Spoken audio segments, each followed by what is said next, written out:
Hey, what's up, Dabblers? It's Brian, and I'm here with Liz from the Dabbler Depot. I'm the beer buyer. Howdy. And we got something real special today. It's the first time that it has arrived in Minnesota. We got 3 bottles from Jester King Brewery, and we're gonna drink this now.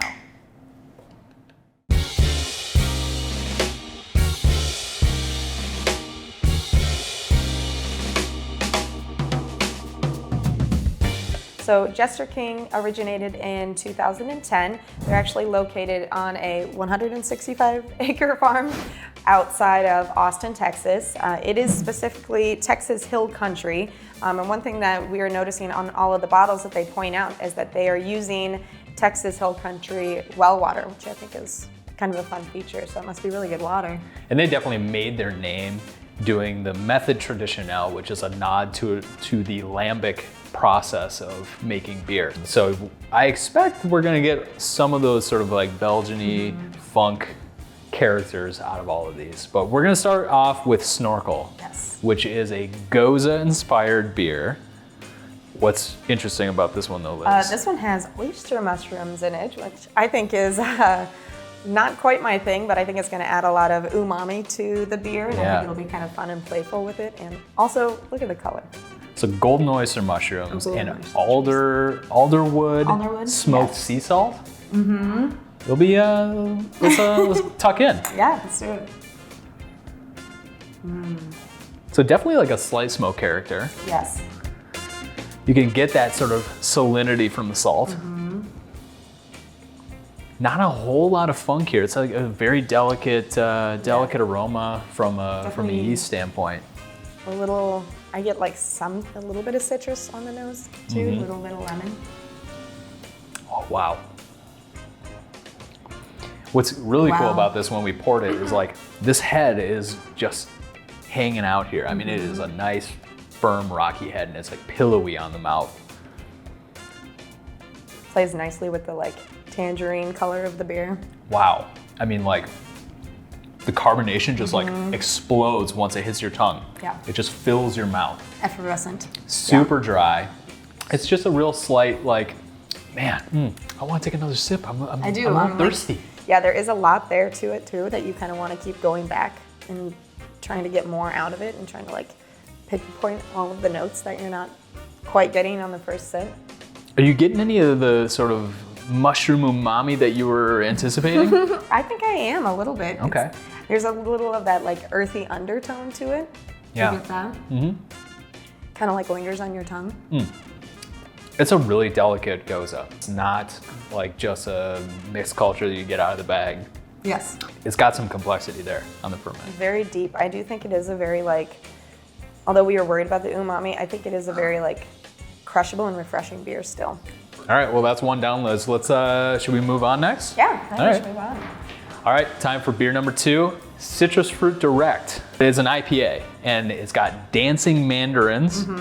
And Hamlin oranges. Yeah, you know, those two.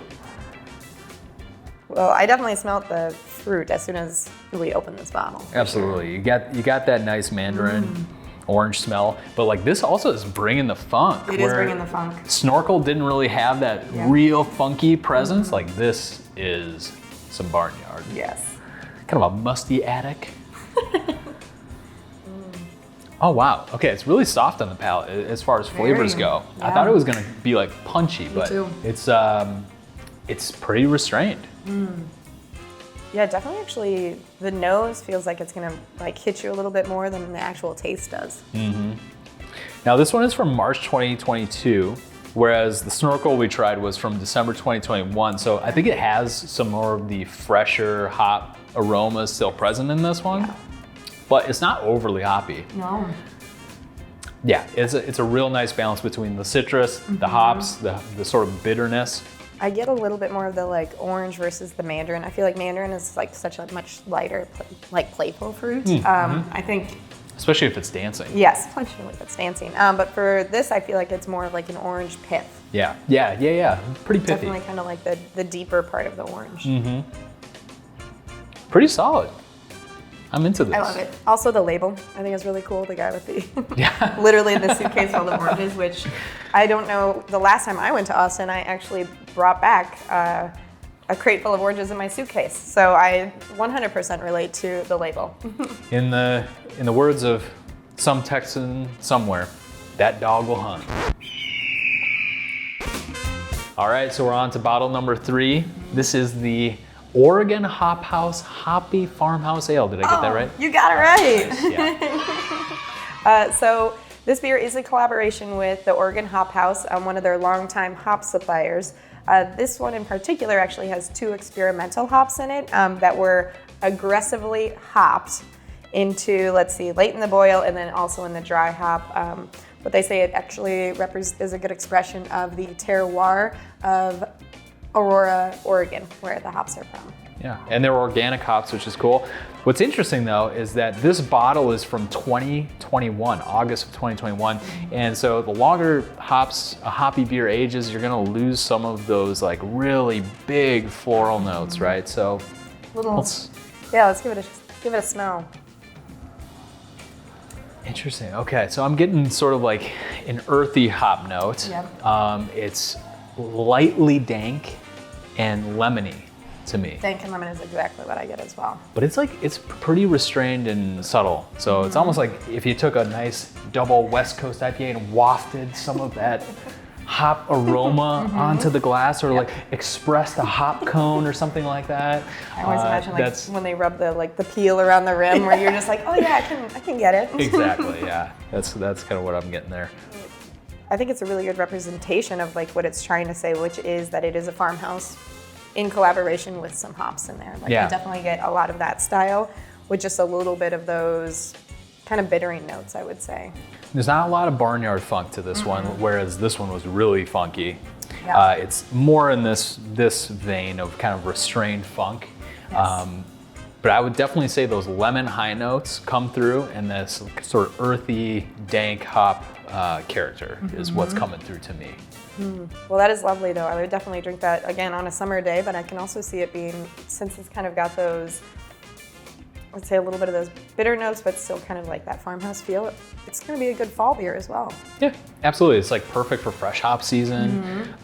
Even though the hops have definitely been kind of not degrading, but definitely taking a back seat to what else is going on in this bottle. Like they're still there, and it still has those sort of nice West Coast dank resiny hop aromas to it. So. Yeah, this one is a winner to me. Yeah, I think of the 3, this one is actually my favorite. I am partial to like a nice hoppy beer. But I was very surprised to enjoy the Snorkel as much as I did. Absolutely. I would put forth the Snorkel as my fave. I really thought that it was gonna like be way more umami and savory than it actually was, but like that sea salt and that like light smoke character really worked well, and it just made me want to keep drinking it. That's the salinity that kind of came through. Absolutely. But this is a great expression of orange and fruit, so if you're interested in fruit sours, like go for something more refined than the typical kettle sour, grab a bottle of this.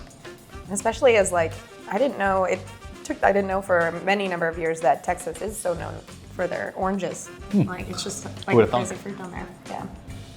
Take that, Florida.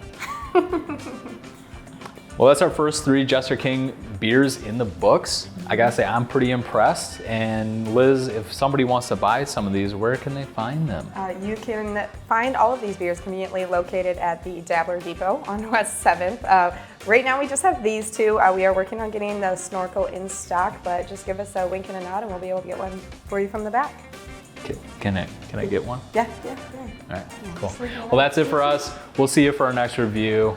Come down to Dabbler Depot and holler at us. Cheers.